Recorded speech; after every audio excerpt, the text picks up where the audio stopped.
difficulties here in the fourth quarter, but the Red Devils are moving the ball. This second unit is having some success. A high snap.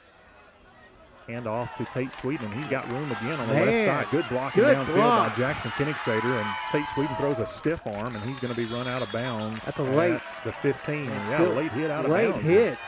No flag there. Man, a really late hit over there, and the referees are just sitting there with a finger in their rear, not doing anything. Good night. Good hard running by Tate Sweden. And Red Devil offense quickly up on the ball. Mountain View trying to get a couple of guys off the field, and they're finally going to throw a flag. Pass complete to Kellen Wofford. Good out job. On the right side. Wofford breaks the tackle, gets inside the 10, and he's going to be brought down at about the 7. And now there's another late flag that comes in. Could be a late hit on Mountain View. We'll see. So we've got 2 flags. The first one is going to be for too many men. And now we've got another flag that is being thrown over toward the Mountain View coaching staff on the sideline. So there's 3 flags on the field, and I think we've got 3 different infractions. So we'll let the officials sort this out. Can we not just let this game go? Apparently not. Let them play football. The referee's been getting a lot of attention all doggone game. Let's play some football. Well, we know one of the flags is for too many men on the field, as Mountain View was trying to get 2 guys off, and the Red Devils quickly got up on the ball and snapped it. And then we got 2. One of them is going to be a dead ball, and it's going to be on the sideline, probably a sideline warning if I'm guessing. But the other one over there at the tackle position, that's probably going to be a late hit. Yeah, that's what I could get. And they blew the late hit over here. They may just be getting it back over there. Officials still discussing things right now. The referee and the umpire are talking things over, and they're probably talking about how to assess the penalties and sorting everything out here. And now we're going to get some indication from our official. We got illegal participation. That is declined. Illegal substitution penalty has been declined by the Red Devils. Dead ball, personal foul on Mountain View. The Yellow Jackets. It's going to be that late hit. And one more dead ball. Sideline warning on Mountain View. So half the distance to the goal is going to be a first down for the Red Devils inside the 5. Ball's 3-yard line. High snap, and now we've got a whistle, and we blew this one dead. What is going on? The official had not picked up his flag, so we're these guys are really kind of slowing things down here. Yeah, especially when the clock's just running back here. Yeah, it continues to tick down. 6:50 left to go in this one. Why did they back our offense up I don't know. Now they're putting the ball back where it was supposed to be. What is going on here, guys? Not the cleanest officiated game I've ever seen. It's not been great. It has not been great. First and goal for the Red Devils. Ball at the 3-yard line. Good snap. Ethan Lindboom kind of lofts it up for Jackson Kenigsader. Touchdown. He's got it in the corner of the end zone. Touchdown, Red Devils. Good snap, good pass. Jackson Kenigsader ran a great route over there. And sophomore comes up with a big catch for the touchdown, and that's going to make our score 42-0 Red Devils. With 6:01 left here in the first half. And again, Scott, Cooper Goodall's done a tremendous job the last several weeks stepping in that backup quarterback role. But you can tell you get your second string quarterback back there. You let Boom have the ball, let him throw the ball, and he's got a good spin on that thing. Yeah, nice touch pass there to the corner of the end zone. Threw it where only Jackson Kenigsader could get it. He went up and caught it.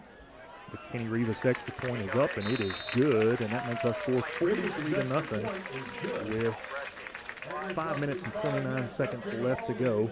We're going to take a quick 30-second break, and we'll come back with the kickoff. This is Red Devil Football on 100.9 Quick FM and Red Devil Media Production.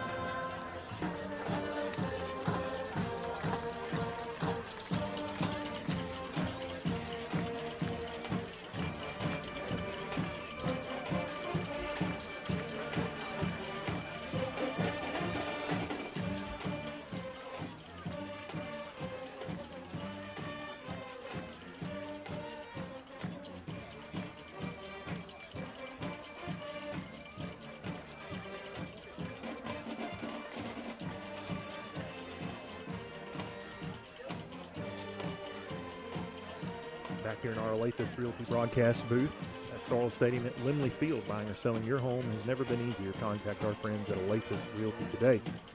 Red Devils have pushed the lead to 43-0 over the Mountain View Yellow Jackets. And the running clock is now under 4.5 minutes left to go in this one as Kenny Rivas gets set to kick it away to Mountain View. And they're not going to have a whole lot of time to do much with the ball as the second unit offense came in for the Red Devils and moved the ball 90 yards down the field. Man, that is, you've got to be pleased with that if you're the coach, especially Lynn Boone coming back in here first game in several weeks to get your real number 2 QB back there, get him some experience and just some good reps tonight. He had some reps last year, but really just to see him settle in after an injury was really encouraging. And that second unit, man, this is the 5th game we've seen them out here get to play significant minutes, and they have really settled in. A couple of big runs by Tate Sweden on that last drive. Mountain View fields the kick inside the 10-yard line. They're going to bring it out past the 20, out to about the 23-yard line. Where, now we got another flag. My Late goodness. flag. Another penalty flag here. And you know, I'm tired of talking about penalties, but back to what you had mentioned, a couple of good runs by Tate Sweden, a couple of really good catches there for Kellen Wofford. Yeah. The great touchdown catch by Koenigsader. Boone put that exactly where only Jackson could get it. There wasn't really anybody around Jackson either. Good catch there for the touchdown, and I'm sure we're going to get a late hit over here for the Red Devils or something like that. That's exactly what we're going to get. Yep. So, clock continues to tick. 3:02 left here in the fourth quarter. Red Devils lead 43-0. And Mountain View is going to take over on offense around the 37-yard line. Yeah, so a 15-yard penalty moves them from the 22 out to the 37. And Mountain View going to set up shop there with just under 2 minutes and 40 seconds to go on a running fourth quarter clock. Handoff up the middle, and he's met immediately by 3 Red Devil defenders. Big Walter Smith in there, along with number 50, Dylan Delancey, and number 30, Ethan Langley. So this second unit, defense doing a good job here. Mountain View taking their time, getting the play in as we approach 2 minutes to go in the contest. Mountain View with 2 receivers to each side. Single back in the backfield next to the quarterback on his left side. It's going to be a fake handoff, pass out to the left side. And he breaks a tackle and he gets out to about the 44-yard line. Not enough for the first down, but a good gain on second down there for Mountain View as the Red Devils run a number of players onto the field. Corbin Spearman, Dakota Stubbs, Dakota Darter, Jude Warren out there. Quarterback takes snap, throws it left, and he is going to be slung down. Ethan Langley. Now grief. we've got another penalty flag. 2 flags over there. Sweet on mercy. that side. And we're going to kick down under 1 minute to go. It's going to be a face mask against the Red Devils. So let's see, they're going to mark off the 15-yard variety. So that's going to put Mountain View up across midfield. They're going to have a chance to snap it in Red Devil territory with under a minute to go. 50 seconds on a running clock. Dylan Delancey comes back on for the Red Devils on defense. Quarterback takes the snap, drops back. He's looking out to his right side. Man deep out there in the coverage, and that's picked off by Jackson Koenigsader. He's Yes, got sir. it at the 5. Yes, looking sir. for some room to run, and he's going to bring it back across the 10-yard line before he's dumped there. And Jackson Koenigsader gives the Red Devils the ball back with 20 seconds left to go. That's going to be it. Clock's going to wind down here, and the Red Devils are going to win this one 43-0. So they pitch a shutout on homecoming night. Do the Red Devils, and they run their conference record to 2-0. Mountain View falls to 0-2 in conference and 1-4 overall as the Red Devils move their record to 5-0 overall. We're going to take a 3-minute break. We'll come back and we'll wrap things up and have a couple of interviews with some of our star players for tonight's game. This is Red Devil Football on 100.9 Quick FM and Red Devil Media Productions.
Back here one more time inside our Lathis Realty broadcast booth here at Sorrell Stadium at Limley Field. Buying or selling your home has never been easier. Contact our friends at Lathis Realty today. Red Devils built a 29-0 halftime lead, and in the third quarter, Mason Martin took a 37-yard pass from Cole Crawford to make it 35-0. The Kenny Rivas PAT pushed the lead to 36, and that started the sportsmanship rule in the second half. We had a running clock for the rest of the game. Jackson Koenigsader capped off the scoring for the Red Devils with a 3-yard pass from Ethan Lindboom as that second unit really moved the ball down the field. They had a 90-yard drive that was capped off by that Koenigsader touchdown reception. The Kenny Rivas extra point made the final margin 43-0, but a good job by that second unit. A couple of huge runs by Tate Sweden. He had 50 yards on just 2 carries. So second unit did a good job offensively when they came on there, but really the story for us tonight is the defense, and we're going to talk with a few guys here who had a big impact on the game from a defensive standpoint. We're going to talk first with John Davis. We'll see if he's down there yet. Yeah, John's got the headset on. Can you hear us, John? Can you hear us, man? All right, John Davis, the senior linebacker, had a big game tonight. And John, this is the first time this season that you've got to play the majority of the game. How you feeling right now? Very, very good. I've been waiting to play a game. Yeah. I know it's good that I don't, but this is my last year. I want to play as much as I can. That's right. right. Well, you made the most of your time tonight and got home a few times tonight. What did you see pre-snap that told you that the blitz would work? It's not me. It's Coach Harrelson. He's the mastermind behind it. He's very, very, very, very smart man. It's not nothing I do. Oh, you're not trying to score points with your defensive coordinator by calling him a very, very, very smart man, are you? No. Move the mic, if you would, just a little closer to your face there. We're having just a little bit of trouble hearing you. We want to make sure everybody at home can hear you. So how do you communicate with the defensive line when you came a couple times on a delayed blitz tonight and got through untouched? And I know that Camden Newby does a good job of eating space in the middle and occupying blocks, and that gives you a lot of times free reign to come in there, and you did that tonight. What kind of communication do you have between yourself and the down lineman there? Well, it's not just Canada. It's all the D-line.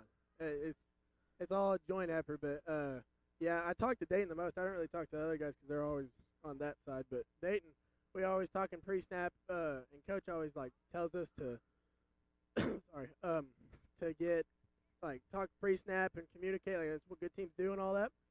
And so me and Dayton just kind of communicate, and then he's hard of hearing, so I gotta tell him everything. He's so hard of hearing.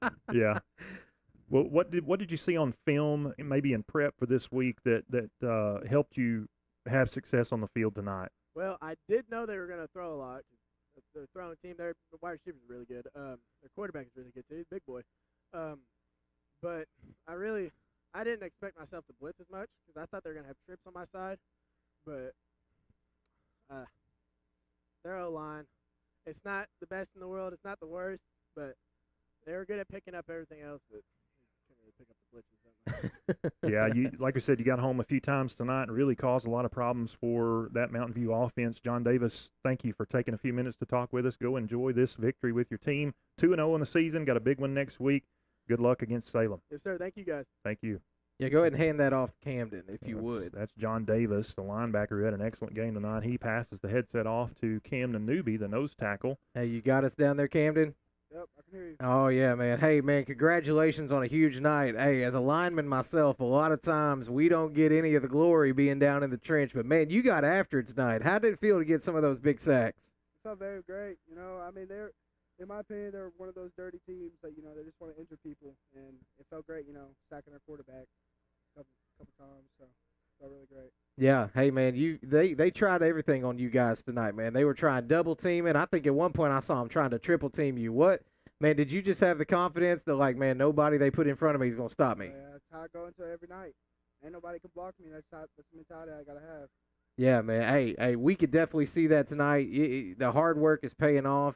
Was there any point during the game, man, just the crowd noise got hyped up? It's homecoming. Was there any point, man, you just felt all hyped up and man, we're about to blow these guys out? Oh yeah, especially that first pick that we got. That I got really hyped after that. That's where it all turned around. It was pretty slow at the start, and then we started picking it up. And playing Atkins football. That's right. That's how we do. That's right, man. Hey, I know we had a couple of injuries. Solomon Lotto got a little wrapped up tonight. I see Chance over there still kind of hobbling around. Was that kind of a concern for you guys, seeing guys kind of get a little bit injured, knowing we got, our biggest game of the year is coming up next week? It was a concern. Coach Dobbs took chance out, because of his ankle. Solomon, he was hurting a little bit, but he's looking pretty good. We're just trying to keep everybody healthy for Salem next week. That's right. Well, hey, man, congratulations on a tremendous game, Big Camden. And, Pat, go ahead and pass that headset off over to Blake. All right, thank you. Thanks, Camden. This Camden Newby, the nose tackle for the Red Devils, did a good job tonight, had a great game on that defensive line. And we're joined now by Blake Mitchell, a defensive lineman, defensive tackle, who had a big game tonight. You flipped momentum with a few game-breaking plays. What did you see, and how were you able to finish out there tonight? I mean, I've been working all week on trying to get my pass rushes down, and I feel like tonight it just finally clicked, And I feel like that's going to help us throughout the season, especially with our entire D-line. What about the crowd? It's homecoming tonight. You got a lot of alumni in the stands, and pretty big crowd, and they got after it at times tonight. Made a lot of noise. Were you able to sense that and kind of feed off that down there on the field? I mean, the pressure was on, definitely. I can feel it. Yeah. Homecoming adds a little bit of extra to it, and sometimes that can kind of work against you, and sometimes you can use it to your advantage. You guys seem like you worked pretty well off that tonight. What would you say? I know you were injured a lot last year, but what would you say has been the biggest improvement in your game this season? Maybe some things that fans, just the casual fan, wouldn't really notice, some things that maybe you've put in a little extra work on to be able to be out there this year and have success. My speed, definitely. I mean, I've run every day. I've tried. I don't know if y'all could see it last year. I ran pretty bad. Really bad, actually. But I've been trying every day to get faster and faster, and I'm hoping that's paying off, and it feels like it too. Yeah, one last question here. We've recognized John Davis and Camden Newby and you guys all had big games tonight, but who else on the defensive side of the ball do you think deserves a quick shout-out before we go off the air tonight? The pit bull, Dayton Ross. That's right. Tackles for loss, like it's nothing. Yeah, it's almost like he doesn't make a tackle unless it's a TFL. Yeah, That's right. Like once they pass the line of scrimmage, he's just done. He's going to let somebody else do it. Yes, sir. Well, congratulations, Blake, on a big homecoming victory tonight. You run the conference record to 2-0. You got to go on the road for a big one next week against the defending state champs, Salem. They're going to be looking for a get back. We got them here at home last year. What are you guys going to do this week to prepare for that one? We're going to practice. It's hard. I already know it. All right. Blake Mitchell, senior defensive tackle, thanks for taking some time to join us tonight. Thank you. And that's going to wrap it up one last time here from our Olathe Realty broadcast booth at Sorrel Stadium at Limley Field. Your Red Devils victorious tonight on homecoming, 43-0. For my broadcast partner, Zach Phillips, our entire Red Devil Media Productions crew here in Atkins, and everybody back at the EAB radio studios in Russellville, I'm Scott Warren saying good night. Have a great weekend, and go Red Devils.